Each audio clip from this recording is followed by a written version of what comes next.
Good morning, student. Today we are taking our remaining content of the Constitution, that is related to the parts of the Indian Constitution.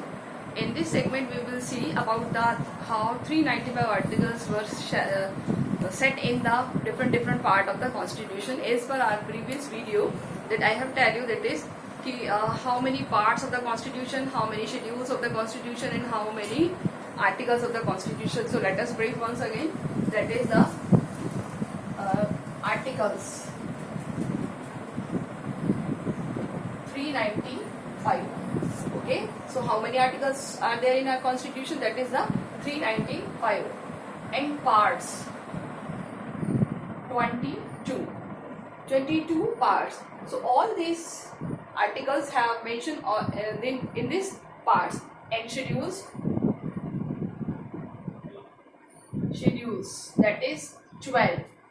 Total 12 for whenever Constitution was implemented, यानी हमारा जब Constitution implement हुआ था तो 8 थे, बाद में 4 और जोड़ दिए गए हैं, तो how many? 12. So there are schedules are 12. So we have discussed about the 12 schedules in the earlier video, or in this video we will clear about the 395 articles and the 22 parts of the Indian Constitution. So first of all, as per part first of the Constitution, देखिए कि इसमें किस तरीके से articles को set किया गया है.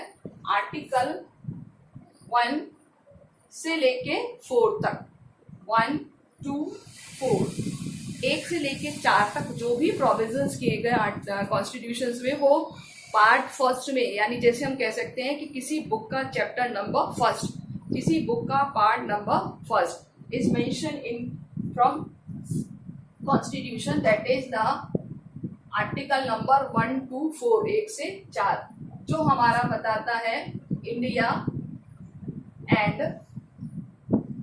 It's states. India and it's states. देखिए अब 4 यहाँ कैसे आते हैं. सपोज आर्टिकल नंबर 1 कि India is a group of state. First article कहाँ लिखी हुई ये बात कि भारत एक राज्यों का ग्रुप है, समूह है, संघ है. That is in the article number first. I want to tell you one thing, that is कि इंडियन कॉन्स्टिट्यूशन में फेडरल वर्ड यूज नहीं किया गया है और यूज किया गया है वर्ड यूनियन. कौन सा वर्ड यूज किया गया है? यूनियन. ये आपको याद रखना है कि इंडियन कॉन्स्टिट्यूशन में ग्रुप ऑफ स्टेट के लिए कौन सा वर्ड यूज किया गया है? यूनियन. फेडरल यूज नहीं किया गया है. ये क्वेश्चन बहुत आता है कॉम्पिटिटिव एग्जाम में. Which word is not used here? That is the federal. Remember this question, okay? Article first में क्या है? India is a union of state. Article 2 की Constitution, Parliament have right to change the name of the state. किसी की boundary change कर सकती है, किसी स्टेट को डिवाइड भी कर सकती है. सो ऐसे 4 बातें लिखी हुई हैं आर्टिकल नंबर 1, 2, 3, 4 में. मैं आपको नोट्स प्रोवाइड करूँगी, आप उसमें से देख सकते हैं. और for detail first of just like a part second, that is 5 to 11, 5 से 11. और ये हमारा रिलेटेड है सिटीजनशिप. सिटीजनशिप यानी कि नागरिकता, कि किस तरीके से इंडिया के पर्सन्स को नागरिकता दी गई, सिटीजनशिप दी गई है. बाहर से आने वालों के लिए क्या प्रोविजन है, यहाँ से बाहर जाने वालों के लिए क्या प्रोविजंस है. All provisions are mention into article number 5 to 11, that is known as the part number 2, and the name of this part that is the citizenship. So 5, 6, 7, 8, 9, 10, 11 ये सारे आर्टिकल्स आते हैं हमारे पार्ट 3 में. देखिए 395 के सारे हमारे पास आ जाएंगे. Okay, but it is not possible कि 395 से सारे याद रखना, बट ट्राई कि जो इम्पोर्टेंट है, जैसे 1 to 4 very important. Examiner can ask what write about article 2. Yeah, what is article 2? Okay, so each and everything there should be in part 3, very important. Part 3, that is 12 to 35. 12 से 35 तक हमारा जो cover up होता है, that is the part 3. And आप सभी जानते हैं most important, that is the fundamental rights.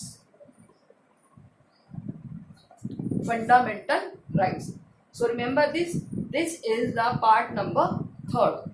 Okay, part number 3 जिसमें भारत में मौलिक अधिकारों के बारे में कहा गया है, जो कि हमने कहाँ से बोरो किए हैं, borrow from the US bills of rights. US में इन्हें बिल्स ऑफ राइट्स भी कहा गया है. इंडिया में इसे मैग्ना कार्टा भी कहा जाता है. फंडामेंटल राइट्स को, ह्यूमन राइट्स के लिए मैग्ना कार्टा भी कहा जाता है. मैग्ना कार्टा आपको ये याद रखना है. शॉर्ट में लिख रही हूँ, मैग्ना कार्टा. ओके, बट अभी हम जब इसको क्लियर करेंगे तो once again we will start. Part 4th, 36 to 51. 36 to 51, and that is related to DPSP, Directive Policies of the States. राज्य की नीति के निर्देशक तत्व जो हमारे इस पार्ट में दिए हुए हैं, that is the part number 4 and article number 36 to 51. This is the article related to the which we have borrowed from the Ireland Constitution. Ireland से लिया है हमने ये. ठीक है, तो अब आप देख रहे हैं अभी तक 1 से 51 तक की कंटिन्यूस जो डिजिट है वो आ चुकी है हमारे पास. 395 तक हमें पहुंचना है. ठीक है, सो मैं आपको जो अभी जो नोट्स दूंगी उस नोट्स में आप देख लीजिए 1 by 1 कि कहाँ पर क्या सेट है. ओके, कौन कौन से चीज़ें किस किस आर्टिकल्स में दी हुई है. तो 395 आर्टिकल्स नहीं पढ़ेंगे हम. जो इम्पोर्टेंट आर्टिकल्स हैं हमारे एग्जाम के लिए वो हम देखेंगे. One another thing, part 4th A. Part 4th A is related to the only one article, that is 51A. Only 51A, because it has added after the amendment. Amendment किया है और हमने इसको ऐड किया है. That is related to the fundamental duty. Fundamental duties, जो अगर citizens को फंडामेंटल राइट्स मिले हैं, अधिकार मिले हैं डेवलपमेंट्स के लिए, तो देश के प्रति उनकी कुछ ड्यूटीज भी है ना, कुछ जिम्मेदारियां भी हैं. तो वो ड्यूटीज कहाँ लिखी हुई हैं? फंडामेंटल ड्यूटीज में. ओके, अप्रॉक्स 11 ड्यूटीज हैं. कितनी ड्यूटीज हैं? 11 ड्यूटीज हैं. 11 कर्तव्य हैं हम जैसे नागरिकों के देश के प्रति. ये हमने बाद में जोड़ा है, जिसको हमने एक अमेंडमेंट है, उस अमेंडमेंट के थ्रू जोड़ा है. कौन से पार्ट में? पार्ट 4, यानी जो पार्ट 4 था डीपीएसपी, उसी के साथ हमने इसको ऐड कर दिया है. And that is the part 4A और आर्टिकल 51A. और इसका एक ही आर्टिकल है, दैट इज 51A. 11A में ये सारी बातें लिखी हुई हैं. Now part 5th, it is very important part. Part 5th में क्या है? देखिए, हमारी यूनियन गवर्नमेंट्स के रिलेटेड सारे आर्टिकल्स दिए हुए हैं. That is 52 to 151. Article 52 to 151. And that is the central government, जिसको हम अपनी यूनियन गवर्नमेंट भी कहते हैं, जिसको हम अपनी केंद्रीय सरकार भी कहते हैं. That is in the part number 5th. Okay, and article 52 to 151. जब हम इस आर्टिकल को देखेंगे तो यहाँ हमें लेजिस्लेचर, एग्जीक्यूटिव, जुडिशरी सबके बारे में कंप्लीट इंफॉर्मेशन प्रोवाइड होगी.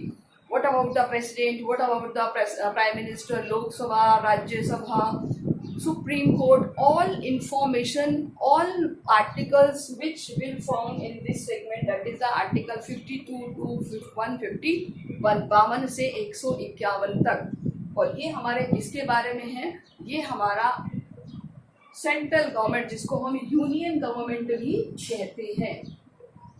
क्या कहते हैं? Union government. उसके बारे में पूरा प्रोविजन दिया हुआ है. क्लियर? सो देखिए, 3rd, 4th, 5th, ये सारे इंपॉर्टेंट पार्ट होते हैं किसी भी कॉम्पिटिटिव एग्जाम के लिए. And part 6, obviously part 5th central government के लिए है, तो पार्ट 6 किसके लिए होगा? स्टेट गवर्नमेंट के लिए. And that is 152 to 237. 152 to 237 state government, राज्य सरकार। क्लियर? तो इस पूरे पार्ट का जो इम्पोर्टेंट पार्ट हमें देखना है, this is important, this is important, this is and this is. या यूं कहें कि किसी भी कॉम्पिटिटिव एग्जाम में ये जो आर्टिकल्स होते हैं ये बहुत इंपॉर्टेंट रोल प्ले करते हैं। These article play an important role part 3, part 4, 5th and 6th। किसी भी कंपटीशन का ये बेस माने जाते हैं आर्टिकल्स। तो आप जब भी किसी कंपटीशन में अपीयर हो तो ये सारी चीज़ें आप ज़रूर देख लें।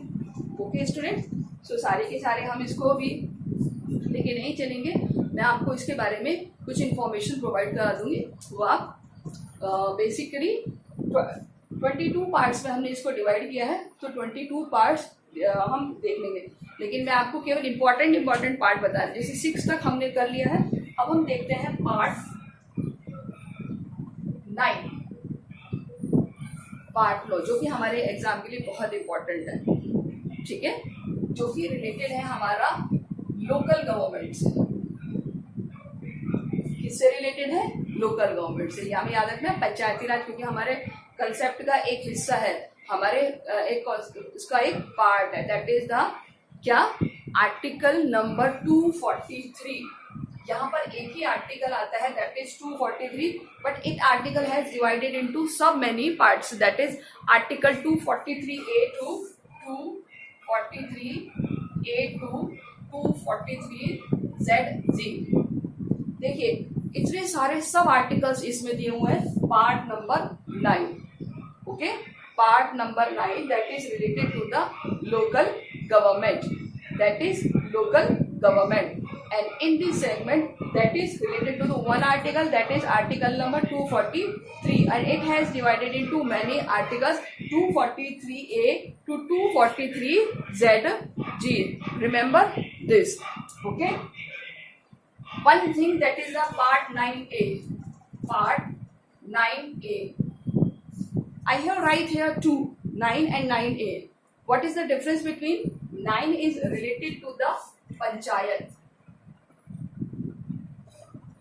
Which chapter mentioned here? Only panchayat. And 9A is for the municipal, नगरीय, नगर पालिका, नगर परिषद जिसको हम कहते हैं, नगरीय संस्थाएं। तो 9 is also important for your exam because 9 is related to the local level. Our rural government and urban government count in the local government. This government have two parts, urban और rural. तो rural that is in part 9, जिसका schedule कौन सा था बेटा? Anyone can tell me? Yes, जिसका schedule था 11, और म्यूनिसिपल जिसका शेड्यूल है 12। ये देखिए पंचायत का शेड्यूल था 11, कौन सा शेड्यूल था? 11। म्यूनिसिपल का शेड्यूल है 12। ये हमें याद रखनी है, चीज़ें बहुत ज़्यादा इम्पॉर्टेंट होती हैं ये हमारे लिए। ओके, सो आप जब भी किसी कॉम्पिटिशन्स की प्रिपरेशन करें बेटा, तो ये सब चीज़ें बहुत इंपॉर्टेंट होती है। ये पार्ट सबसे ज़्यादा इम्पॉर्टेंट होते हैं।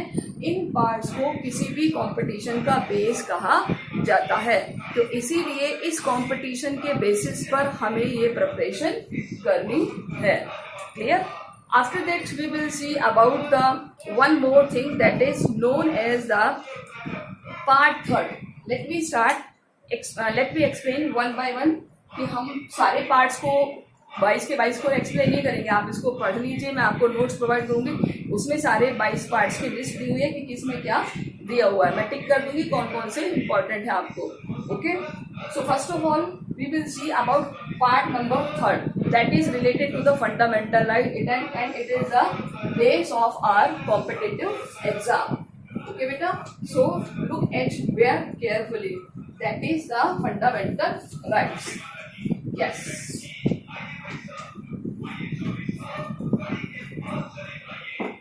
part 3 that is related to fundamental rights. Everybody knows fundamental rights। कहाँ से हमने बोरो किए हैं? हमने इनको बोरो किए हैं USA।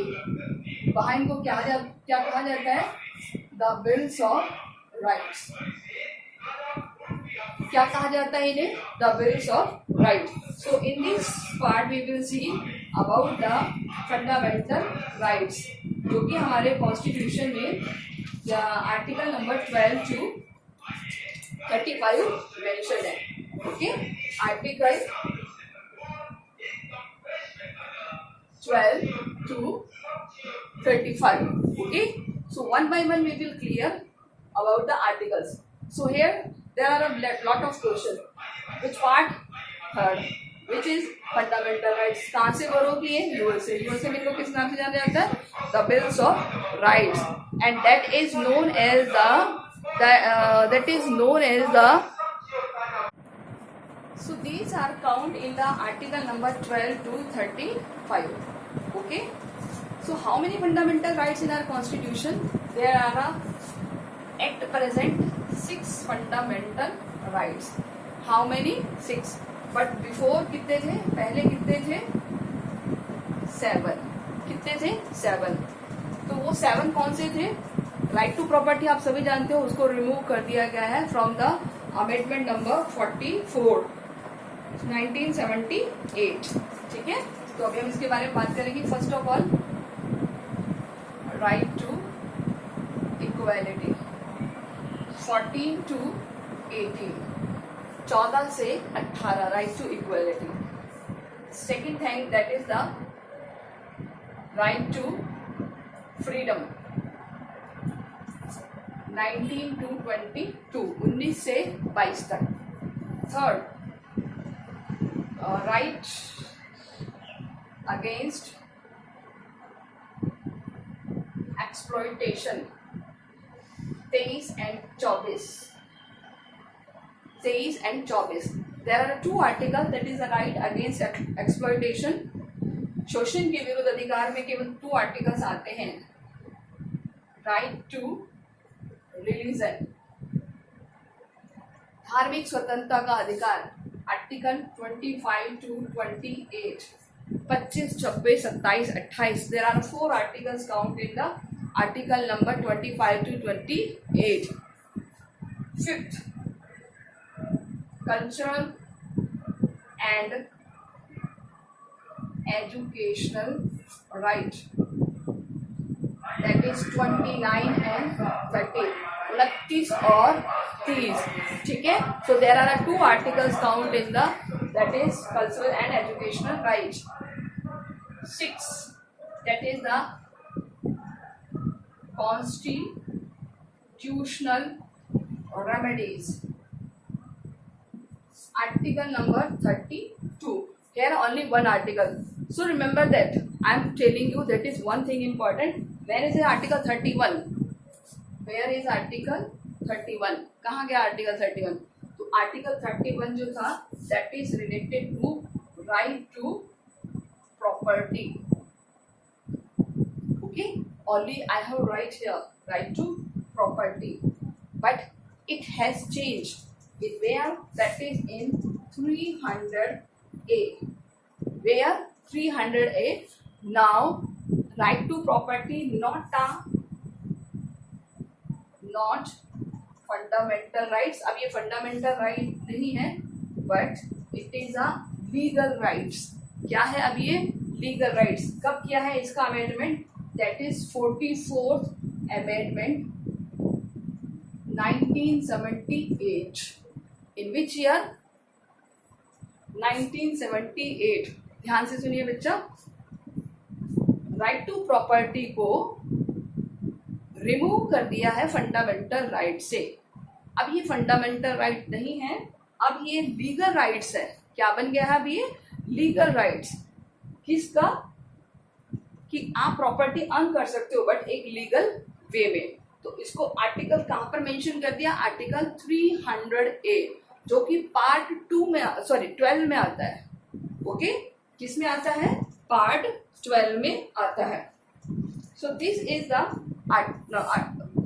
Some little information about the fundamental rights के राइट टू प्रॉपर्टी वाले सेगमेंट्स के लिए. तो आपको फटाफट से याद करनी है. That is right to property है कहाँ पर है? आर्टिकल 300A में. पहले कहाँ था? आर्टिकल 31 में. आर्टिकल 31 में था. अब यहाँ से रिमूव करके इसको हमने कहाँ सेट कर दिया है, आर्टिकल 300A में, जो कि पार्ट 12 में आता है। फंडामेंटल राइट्स का है, फंडामेंटल राइट अब एक लीगल राइट्स है, कानूनी अधिकार है, फंडामेंटल राइट्स यानी मौलिक अधिकार नहीं है। ये हमें याद रखना है। ये सब हमने कब किया है, ये सब हमने किया है 44 अमेंडमेंट 1978 में। Okay students, so one thing remember this. Now we will see about the one by one right to equality. So बहुत इसमें थोड़ा हमें डेप्थ में जाना होगा, तो I will write in a short way कि कैसे हमें इसको एक्सप्लेन करना है। First of all we will see about the fundamental rights का first article number 14 to 18, 14 to 18, okay.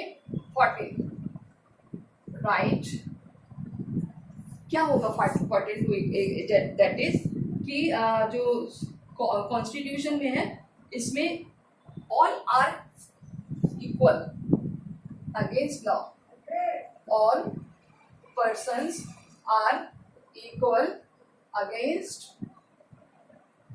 Law, यानी कि कानून के सामने सभी व्यक्ति एक समान होंगे। ये कहाँ लिखा हुआ है, आर्टिकल 14, 15। अब यहाँ पर हम क्या वर्ड लिख लेंगे, आर्टिकल, आर्टिकल, ठीक है, इस तरीके से।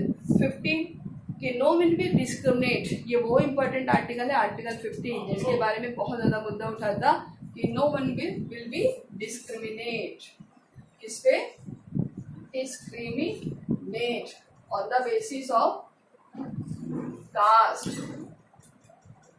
Colour, religion, culture, gender, etc. So all these things are come into the, that is the article 15. 16 equal opportunity, opportunity सभी को इन गवर्नमेंट जॉब्स, यानी कि जितनी भी गवर्नमेंट जॉब्स होंगी सबको इक्वल अपॉर्चुनिटी दी जाएगी। अगर उसके पास स्पेसिफिक क्वालिफिकेशन है तो nobody will discriminate on the basis of this article.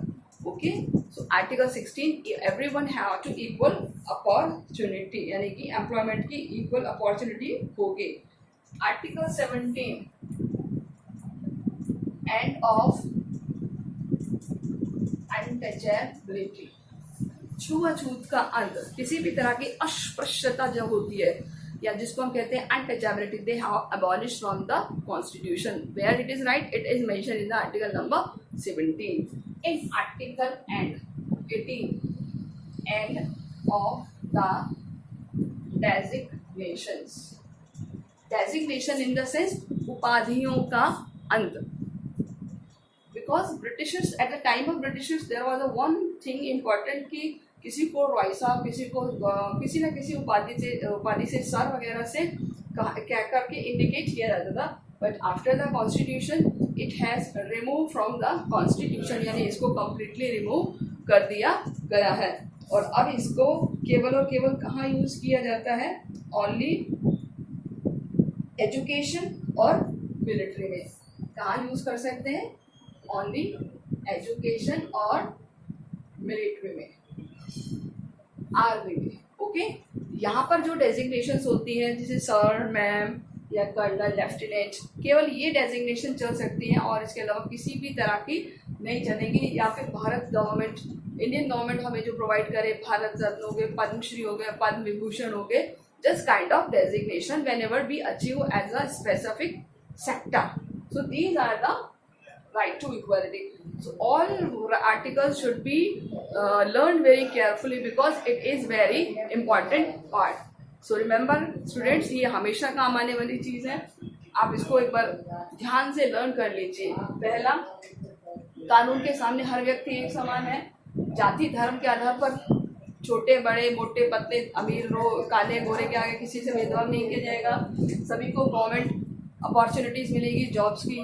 ठीक है, इसके अलावा जो अनटचेबिलिटी है उसको हमने बिल्कुल डिमोलिश कर दिया है, अबॉलिश कर दिया है, और डेजिग्नेशंस को भी दी एंड कर दिया है. तो इस तरीके से हमारे यहाँ पर ये राइट टू इक्वालिटी है. अब हम ऐसे बात करते हैं right to freedom. Right to freedom 19 to 22. 19 से 22 तक. So each of article have specified, that is I will provide notes. So note down in these things, that is the right to freedom of speech and expression. Right to freedom of speech and expression, यानी कि अपने विचार व्यक्त करने की आज़ादी. Assembly peaceful, ये जो 90 है हमारा, ये बहुत बड़ा है. असेंबली पीसफुल, यानी कि हम अब किसी भी जगह पर पीसफुली असेंबल हो सकते हैं. And from the move freely throughout the territory, move freely one place to another, यानी एक जगह से दूसरी जगह हम आसानी से जा सकते हैं. अगर हम इसके अलावा बात करें, that is to reside any state, reside any state, India के किसी भी पार्ट में हम रह सकते हैं. And practise any profession, practise any profession, किसी भी प्रोफेशन को हम प्रोफेस कर सकते हैं, अडॉप्ट कर सकते हैं. That is the 19. Okay, one important thing, that is the 19A, which is 19A, right to information. That is right to information, 19A. और कब जोड़ा गया है ये? 2005. आरटीआई से रिलेटेड और भी इम्पॉर्टेंट प्रोविजंस हम देखेंगे कि कब जोड़ा गया है, कहाँ सबसे पहले यार यूज़ किया गया है. तो इसके लिए रिगार्डिंग 2-3 डेट्स हैं, आपको मैं ओरली बता देती हूँ. First of all, RTI was, जब इसको कॉन्स्टिट्यूशन में लाने की बात आई थी तो अमेंडमेंट किया गया था.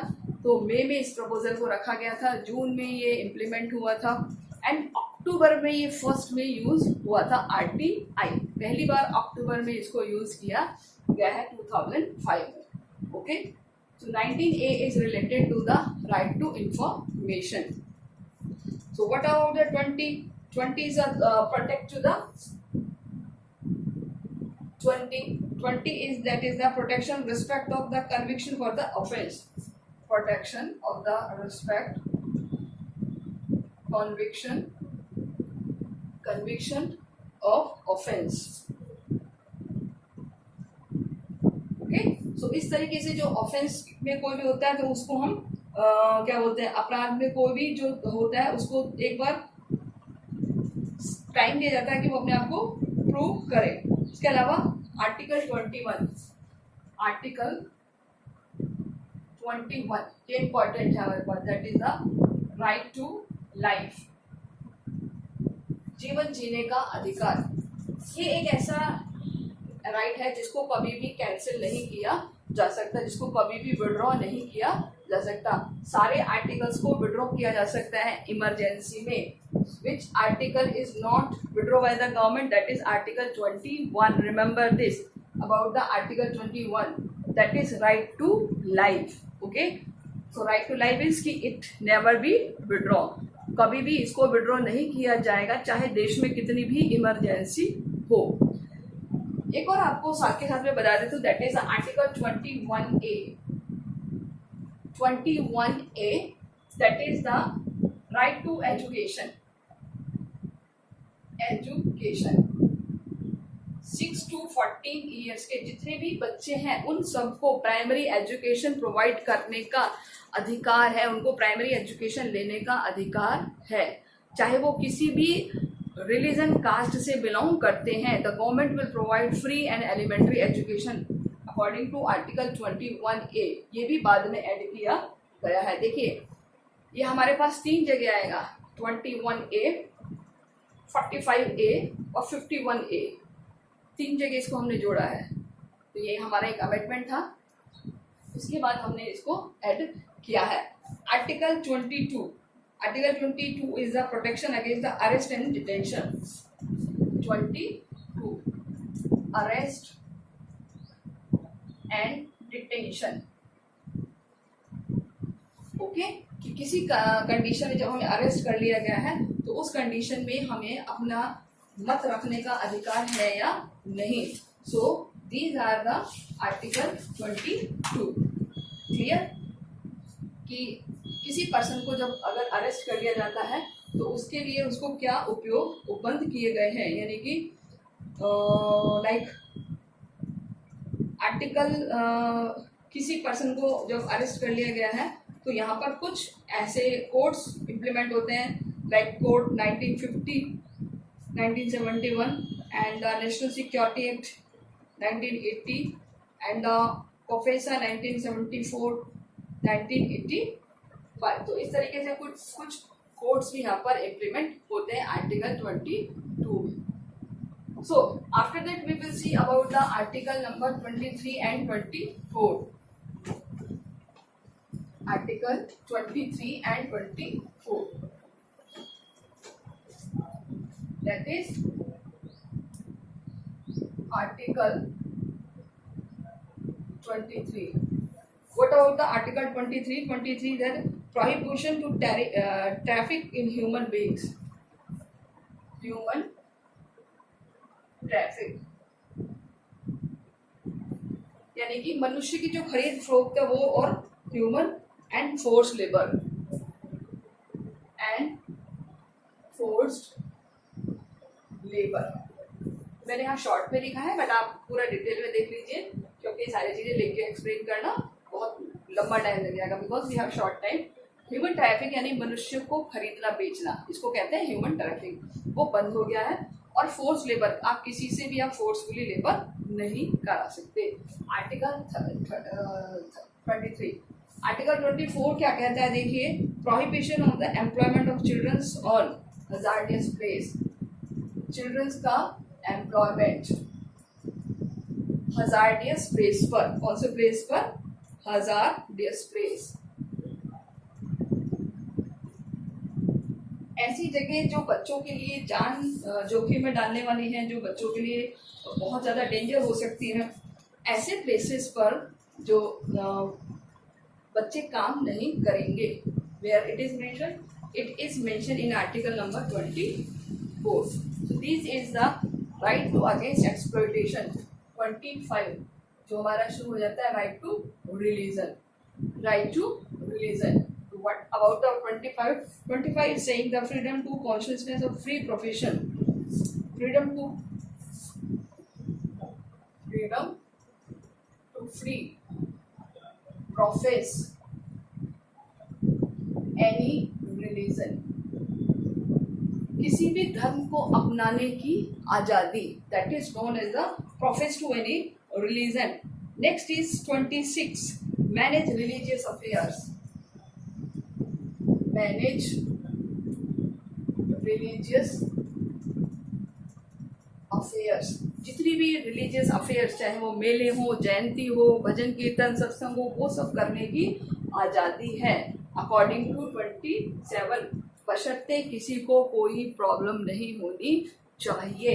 26। नाउ 27 क्या कहता है? दैट इज फ्रीडम टू पे tax for the promotion of any particular religion. पे टैक्स यानी कि जो भी आप टैक्स पे कर रहे हैं, पे tax for promotion of any particular, promotion of any particular religion. यानी आप किसी भी धर्म में दान दे सकते हैं, जो भी कर से आपको छूट मिलेगी, जिसमें आपको टैक्स में रिलैक्सेशन मिलेगा।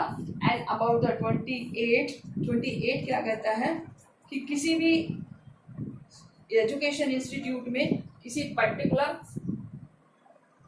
एजुकेशन इंस्टीट्यूट में किसी पर्टिकुलर रिलीजन की एजुकेशन प्रोवाइड नहीं की जाएगी, किसी विशेष धर्म की शिक्षा नहीं दी जाएगी, सभी धर्मों की इक्वल शिक्षा दी जाएगी। ऑल रिलीजन्स आर इक्वल, ठीक है। So that's why these are the article 28। 29 that is related to the cultural and educational right. Cultural and educational right. सबसे पहली बात मैं आपको बता दूं, ये सारे राइट्स हैं किसके लिए? माइनॉरिटीज के लिए। किसके लिए है? माइनॉरिटीज। माइनॉरिटीज मतलब अल्पसंख्यक। तो यहाँ पर एग्जामिनर हमसे क्वेश्चन पुटअप कर सकता है कि which article is related to the minorities. तो दो आर्टिकल हैं 29 और 30, केवल और केवल दो article, that is 29 and 30। First is 29। 29 क्या कहता है? प्रोटेक्शन ऑफ लैंग्वेज कल्चर, यानी कि जो माइनॉरिटीज है ये अपनी लैंग्वेज कल्चर को प्रोटेक्ट कर सकते हैं। ओके, माइनॉरिटीज वो होते हैं जिनकी संख्या कम होती है। अब सोचो कि अगर इनके ऊपर कोई राइट्स नहीं हो तो इनकी लैंग्वेज और इनकी कल्चर को कैसे सुरक्षा मिलेगी? नहीं मिलेगी, एक दिन धीरे धीरे एंड हो जाएगी। तो और जिनकी संख्या ज़्यादा है वो इनको ओवरलैप कर लेंगे, वो इनके ऊपर अपना अधिकार जमा लेंगे। तो ऐसा नहीं होना चाहिए। तो इसलिए क्या किया गया है कि जो माइनॉरिटी से बिलोंग करते हैं, जिनकी संख्या कम है, ऐसे माइनॉरिटीज़ को राइट्स दिए गए हैं कॉन्स्टिट्यूशन में कि वो अपनी भाषा की, अपनी संस्कृति की सुरक्षा कर सकते हैं। और article 30, what about article 30? Article 30 is saying that is the minority to establish minorities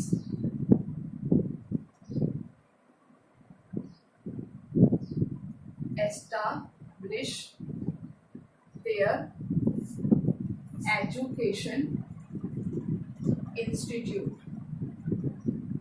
यानी कि केवल माइनॉरिटीज ही अपनी भाषा की सुरक्षा के लिए, अपने लैंग्वेज को प्रमोट करने के लिए एजुकेशन इंस्टीट्यूट खोल सकते हैं, एजुकेशन इंस्टीट्यूट ओपन कर सकते हैं। जैसे आपने देखा होगा मुस्लिम्स माइनॉरिटीज़ में आते हैं तो उनके मदरसे होते हैं जहाँ मुस्लिम धर्म की शिक्षा दी जाती है, जैनिज्म होते हैं जहाँ जैन स्कूल्स होते हैं जहाँ जैन रिलीजन की प्रोटेक्शन दी जाती है, जब क्रिश्चियन स्कूल्स होते हैं तो क्रिश्चियन रिलीजन की, सिखिज्म तो सिख रिलीजन की से। तो अपने अपने ये रिलीजन्स को प्रमोट करने के लिए इनके पास अथॉरिटी है कि they open the education institute to promote their language and the culture, because they belong to minorities, because they belong to minorities. So remember these two articles. And now article 32. Where is article 31? article 31 कहाँ है?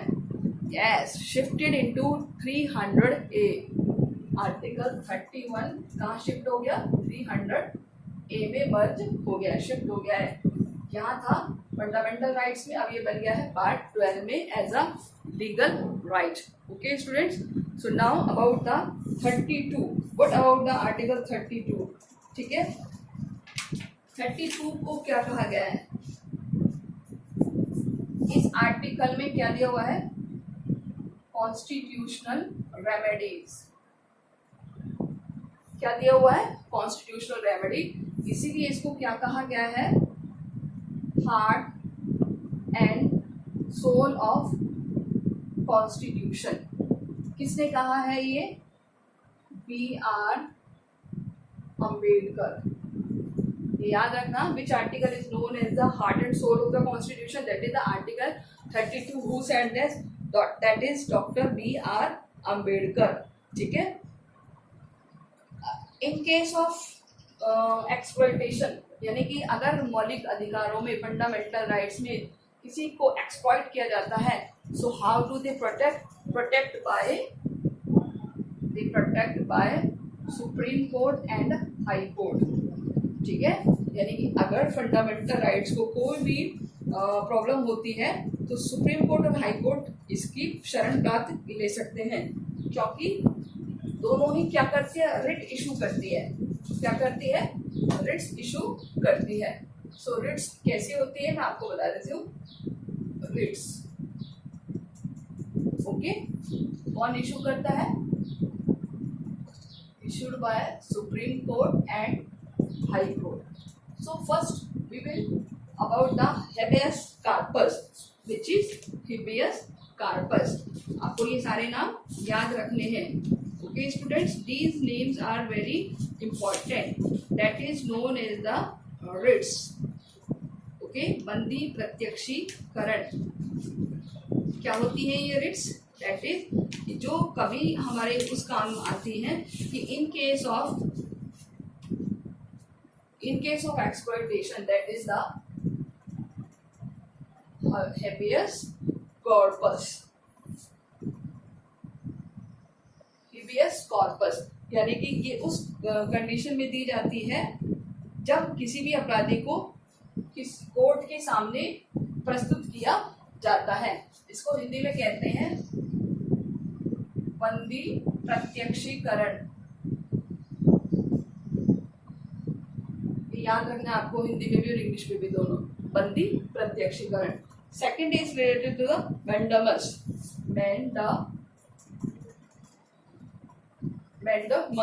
Mandamus in the sense that is the परमादेश। परमादेश ये उस case में issue की जाती है कि जब कोई अपनी ड्यूटी को पूरा नहीं कर रहा हो, यानी कि कोई अपने पोस्ट से रिलेटेड जो ड्यूटीज दी गई है जब उसको पूरा नहीं कर रहा हो तो कोर्ट कौन से रिट इशू करती है? Mandamus. Third, that is related to the prohibition. Prohibition निषेध, इसको हम कहते हैं निषेध, मना करना। ये जब किया जाता है जब कि लोअर कोर्ट ऐसे किसी केस को ले लेते जो उसके ज्यूरिडिक्शन का नहीं है। So in this case that is known as the निषेध, prohibition. And fourth, that is related to the quo warranto. Quo warranto इसको कहते हैं पूछने का अधिकार। पूछने का अधिकार, क्लियर? सो इस केस में क्या होता है कि आपसे कुछ पूछा जा सकता है कि आप ये जो काम कर रहे हैं वो किस लिए कर रहे हैं, आपको क्या अथॉरिटी है, क्या अगर आप कोई इलीगल वे से वर्क करते हैं तो that is quo warranto. And fifth is the certiorari. Certiorari यानी कि certiorari, CER, that is certiorari. इसको कहते हैं उत्प्रेषण लेख, यानी कि ऐसा कोई केस जिसको आप सॉल्व करना चाह रहे हैं बट आप उसको सॉल्व नहीं कर पा रहे, तो जो नीचे की कोर्ट से वो डॉक्यूमेंट्स है वो अपर कोर्ट में सेंड आउट भेजे जाते हैं। So these 5 writs issued by the Supreme Court and High Court in case of any exploitation of the fundamental rights. So remember these: habeas corpus, mandamus, prohibition, quo warranto, and the certiorari. Okay, ये 5 है, इसके Hindi names में लिख दिए हुए हैं। I will give notes, read it carefully and learn it, because आपको ये बहुत हेल्प प्रोवाइड करेंगे। So I think students we have completed part first, second and third. Third हमारा इंपॉर्टेंट है इसलिए हमने इसको डिटेल में किया है। पार्ट फर्स्ट हमारा इंडियन यूनियन द स्टेट्स के बारे में था और सेकेंड हमारा सिटीजनशिप से रिलेटेड था। And preamble also we have clear. Coming days 19 में भी शायद आपके एग्जाम हो तो आप उसको और अच्छे से देख लीजिए। Okay students, take care, goodbye and all the best.